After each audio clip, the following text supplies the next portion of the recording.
The Biberapotheke was rebuilt in a stunning building around 1900 into the Art Nouveau.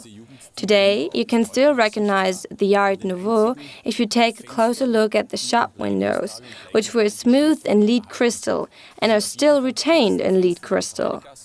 They are the oldest windows at the Getreidegasse. They survived the bombardment of the Second World War and are probably one of the oldest original shop windows in Salzburg. I can imagine that Wolfgang Amadeus Mozart would have been buying his medicine at this pharmacy. The Biberapotheke at the Getreidegasse used to be one of the 2 active pharmacies in Salzburg.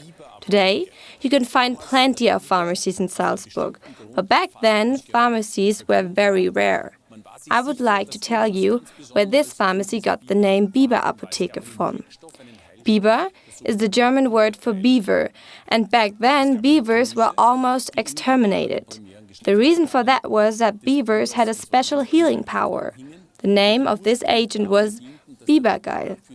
This agent can be found in a gland next to the copulatory organ of a female or male beaver. This gland is responsible for the refatting of the fur and the area demarcation. Scientists found out that this secretion contains a specific agent. It had been unknown for a long time up until modern scientists found out later what this agent was good for. I will now go to the pharmacy and get you the medicine that is containing this specific agent.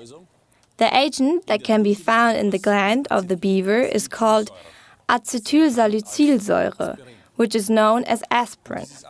But I would like to tell you a few more interesting facts about beavers. A good 100 years ago, the beaver was nearly exterminated. There was another reason for that. Catholics had to observe very long fasting periods, which means that they had to quit eating meat within those fasting periods. They were only allowed to eat fish or any animal living in the water.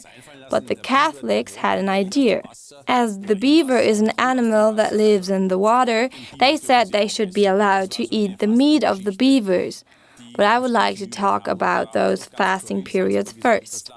In the Christian teaching, the Pope decided which products the people are allowed to consume. As Salzburg is the country of the brewers, one brewer came up with a clever idea. He had a barrel of freshly brewed beer sent to the Pope to ask him if the Catholics were allowed to consume beer during the fasting period. But of course, he had a hidden agenda. When the rider who delivered the beer arrived in Rome a few weeks later, the beer had obviously already got rotten. It tasted horrible, and so the Pope said that anyone who would drink that voluntarily is really dedicated to fasting.